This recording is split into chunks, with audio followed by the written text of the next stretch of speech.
On the day he got home, I put the drug in his tea and made him drink it all. We left soon after and waited for it to begin working. We knew it would be like 4 hours later. The CCTV was connected to my phone, so I could watch and listen to everything happening at his house. 4 hours later, I began watching it. My dad had passed out in the living room. Linda tried to wake him up by slapping him, which was very surprising, but he didn't budge. Rather than call out for help, Linda began jumping excitedly. After her little celebration, she called someone on a video call. It was a man. The old fool is dead, baby. We're rich. She'd been deceived into believing that my dad is dead, and he changed his will.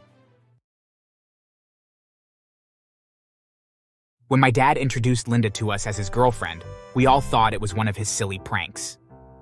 My name is Sean, and my dad is 72 years old. My siblings and I are all grown and even married.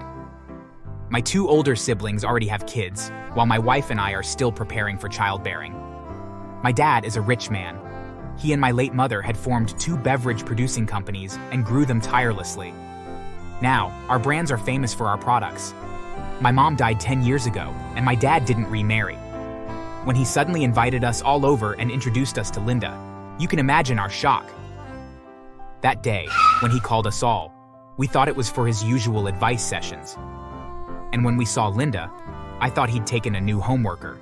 This is Linda, my new girlfriend. I'll love it if you all respect her the way you respect me. No one has shown any interest in me since your mother's death, but Linda did. I'm happy with her. Was I angry? Kind of. I mean, all of a sudden? How did they even meet? When did it all happen?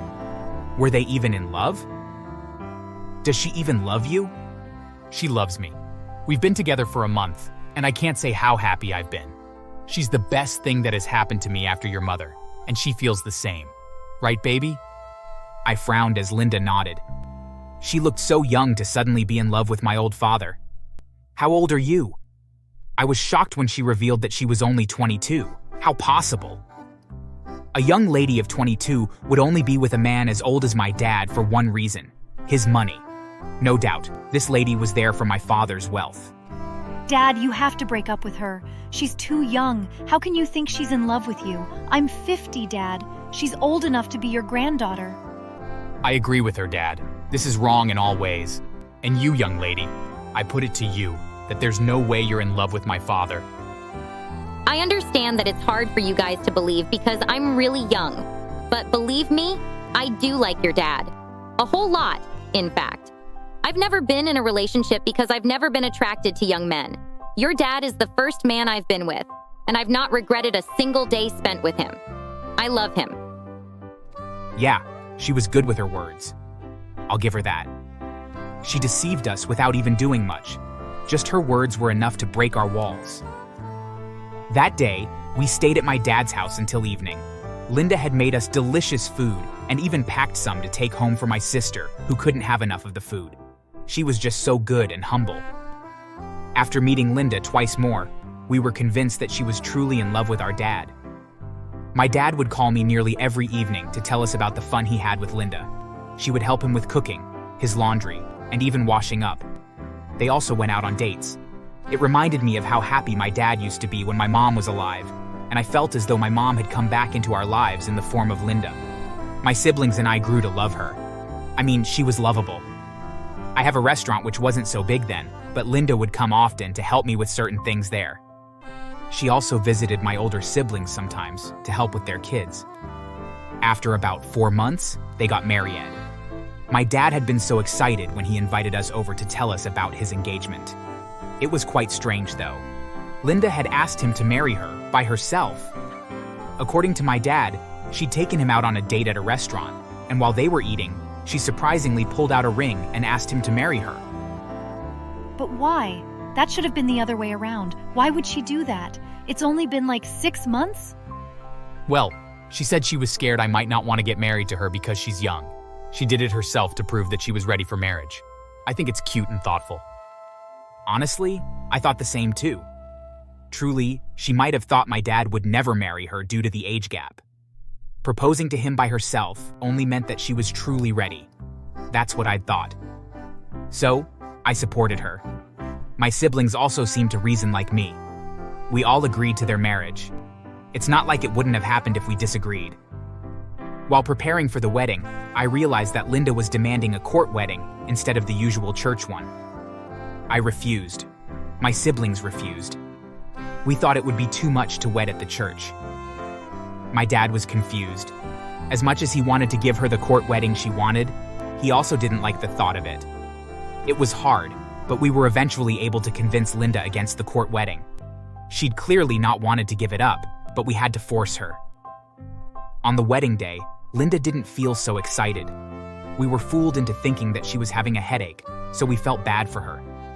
My sister has to comfort and be close to her throughout the day. After the wedding, life with Linda and my dad began. The first 2 months, neither my siblings nor I visited our dad. We wanted him to have all the fun he wanted with his new wife, without knowing that we were making a silly mistake. I didn't visit my dad until 3 months later, and when I saw him, I noticed the difference in his behavior. He was quieter than usual and had lost some weight. When I asked if he was okay, he lied that he was and smiled at me. But I know my dad too well. I could see that his smile didn't get to his eyes. There was surely something going on. When Linda showed up in the living room, I caught my dad as he flinched. I frowned. Linda greeted me with cheerful smiles before sitting down and resting her head on my dad's shoulder. We talked for a while before it was time for me to leave. On my way out, I asked Linda to go with me. We talked about my dad's issue. Is my dad okay? He looks different, and his behavior is strange. What's going on? I watched how her face fell. She looked down on the floor. Your dad isn't making me happy, Sean. Ever since we got married, he's been getting distant. He pushes me away sometimes. On some nights, he sends me out of the room. What? Yes. Can you believe it? I'm a young girl, and I'm his wife. I deserve his attention, but it's like he doesn't love me. I'm so sad, Sean. I felt so bad for her and promised to talk to my dad. She thanked me before going back in. The next time I visited my dad, he was even worse. This time, he barely even said any words to me.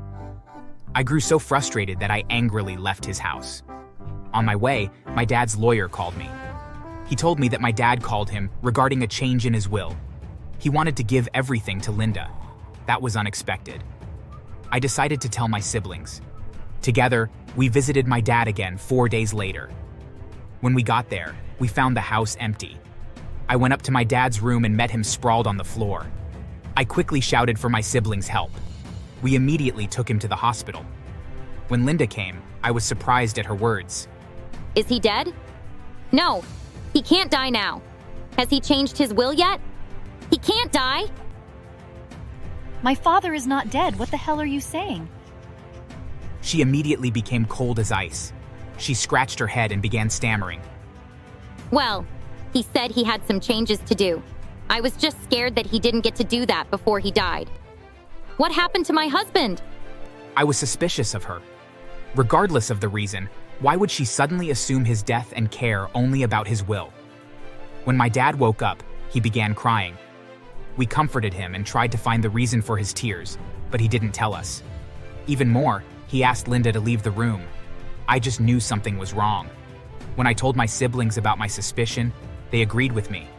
It seemed as though our dad was being abused by his new wife. We also suspected her of wanting his wealth. Her worrying about the will was proof. Also, my dad wouldn't attempt to change his will like that, if not forced to. She also proposed marriage to Dad first. It's strange enough.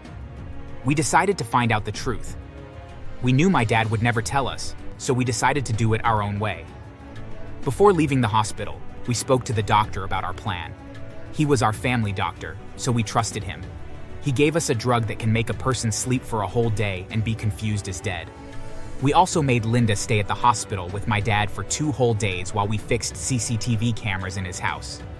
On the day he got home, I put the drug in his tea and made him drink it all. We left soon after and waited for it to begin working. We knew it would be like 4 hours later. The CCTV was connected to my phone, so I could watch and listen to everything happening at his house. 4 hours later, I began watching it. My dad had passed out in the living room. Linda tried to wake him up by slapping him, which was very surprising, but he didn't budge. Rather than call out for help, Linda began jumping excitedly. After her little celebration, she called someone on a video call. It was a man. The old fool is dead, baby. We're rich. She'd been deceived into believing that my dad is dead, and he changed his will. Well, after the lawyer called me, Linda had visited him. The lawyer lied to her that my dad had changed his will.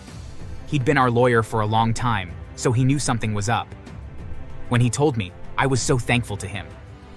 While Linda was celebrating with whoever was on the phone, I contacted the police as well as my siblings. She was taken aback when we suddenly burst into the house. She tried to escape, but it was a useless attempt. The cops handcuffed and took her straight to the station. It was discovered there that she and her boyfriend, who was 22, had planned to scam my dad. The boy was also arrested. They were both taken to court, where my dad divorced her. Upon learning that Linda had been arrested, my dad confessed to us that she had been abusing him. He also said that he would never date or marry anyone ever again. He was disappointed in himself, but happy that we had saved him. She was charged with emotional and physical abuse, as well as fraud. She got 25 years imprisonment, while her boyfriend got 15 for being an accomplice. She was in so much tears while being pulled away. She kept crying and apologizing to us. Her parents were also in tears. Linda had ran away from home, so they'd thought she went missing. We felt bad for them, but she had to be punished. She was nothing but a gold digger. Thanks for watching. Make sure to subscribe and leave a comment down below saying I subscribed, and we will try our best to reply to your comment. She flared up when I talked about wanting to resign. How dare you? Who's going to do your work? Who even knows if your womb is strong enough to keep that child? Excuse me? You're not excused. You're going to remain here until I find a replacement for you. That stupid pregnancy of yours is not an excuse to quit your job. You're just a lazy woman. Now get out of my office. Hello, everyone. My name's Steph, and I'm married to Jay. Jay and I met about 6 years ago and got married months later. Last year, we celebrated our 5th-year marriage anniversary. You might be guessing we were already blessed with kids. Well, the opposite was the case.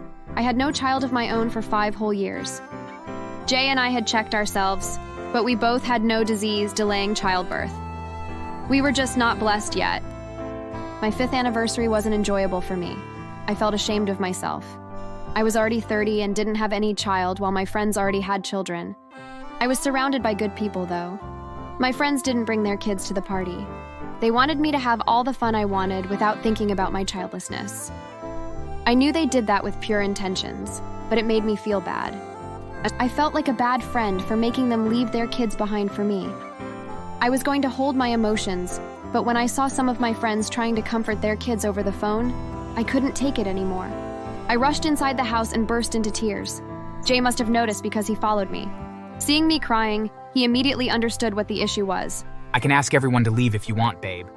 I didn't want to be ungrateful, so I decided to end the party myself. I left the house with Jay and went to address everyone. I lied about being weak and tired and appreciated them for showing up. I could see that most of them wanted to go, and I felt grateful that they were willing to stay with me even though their kids badly needed them. I ended the party and went back in with Jay. He comforted me, and we went to bed. The next day, I had to return to work. I had a heartless boss whom I didn't want to ever offend. Harper was the manager of the company, and she was known to be strict and evil. Everyone tried their best to avoid her as much as possible. When I walked into the building, the first person my eyes landed on was Harper. I froze, seeing how she was staring at me. I quietly walked over and greeted her. Well, unfortunately, I received a merciless slap on my right cheek, the force causing me to stagger a little. You're 5 minutes late, idiot. Yesterday was your fruitless wedding anniversary, not today.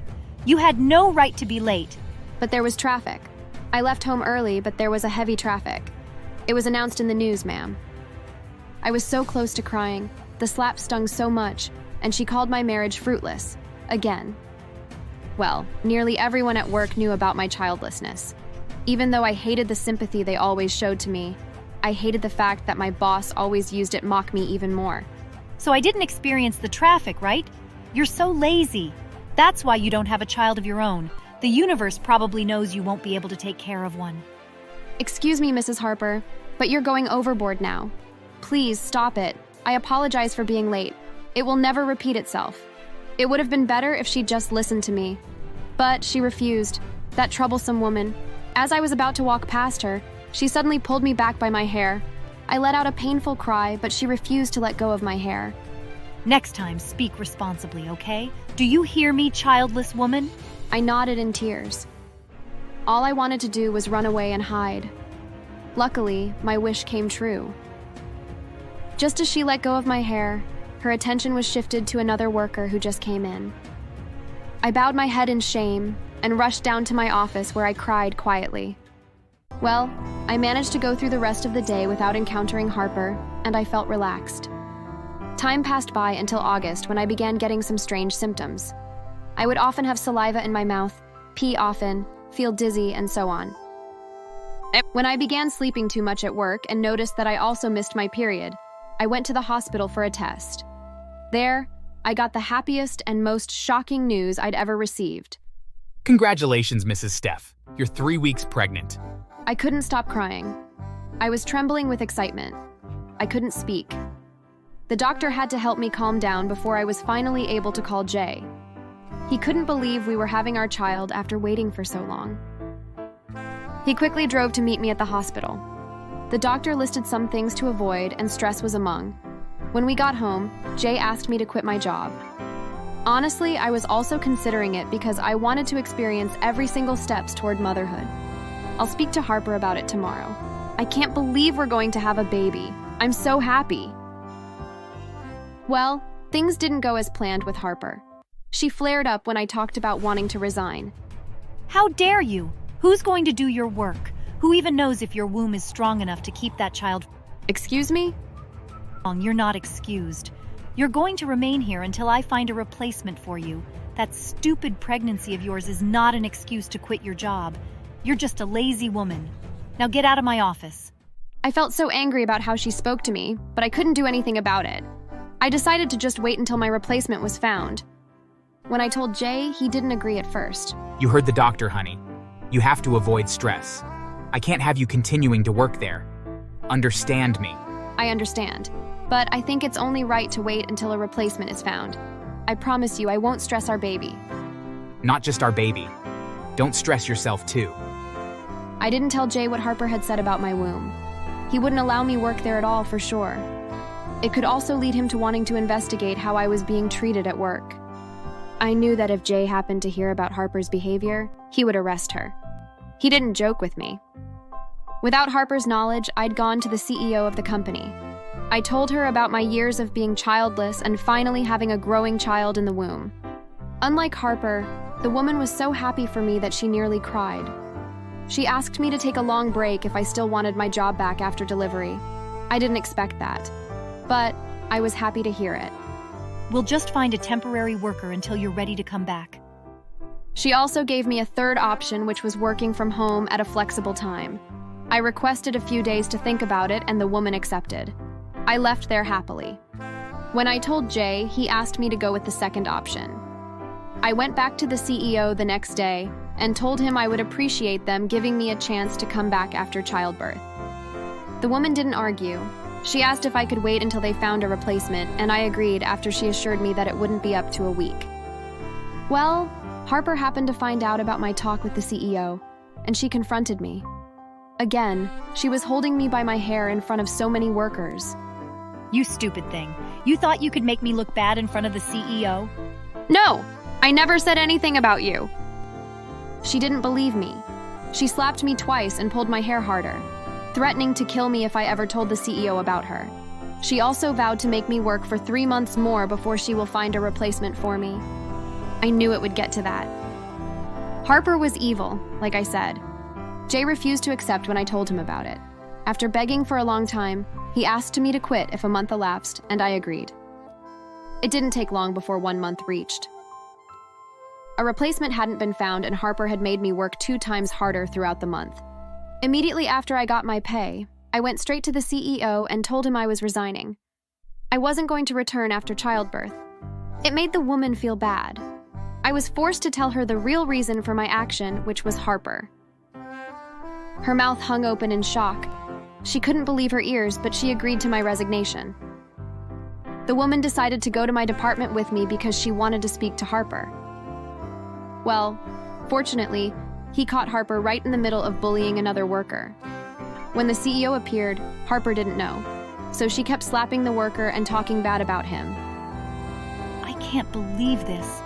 Harper, is this how you treat my workers after all I've done for you? We could all see how Harper immediately got scared. She couldn't meet anyone's eyes. You mocked your fellow woman's childlessness and made her work for longer despite knowing her condition. How despicable can you be, Harper? She didn't just make me work harder, ma'am. Harper physically abused me several times, as well as other workers. Harper tried to deny it, but a worker suddenly stepped forward and began playing videos of Harper abusing different workers, which she'd recorded. The CEO was livid. She slapped Harper, twice. You're fired, you stupid thing. Don't ever show your face here again. We also got to know that Harper was living in one of the CEO's house. The CEO asked her to leave, and Harper rudely left the company. Well, I didn't tell Jay about it. The CEO still told me a space would always be open to me if I ever needed to return to the company after childbirth.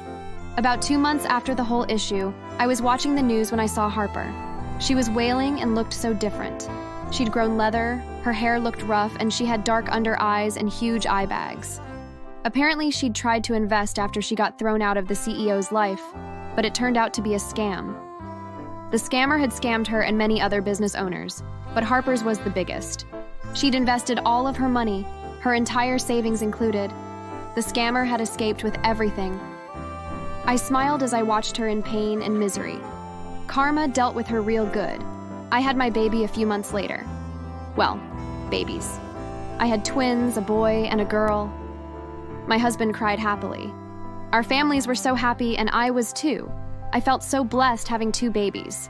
We named them Ariel and Aries. I looked after them for 6 months. Then I decided to return to work. My parents and my parents-in-law were ready to help with the kids while I was away. I returned to the company and became the assistant manager to the manager who got employed after Harper was sent away. The new woman is so nice. I also got to know that Harper had issues with her womb after an accident, which meant she would never be able to birth a child. Yeah, the universe punished her well enough, didn't it?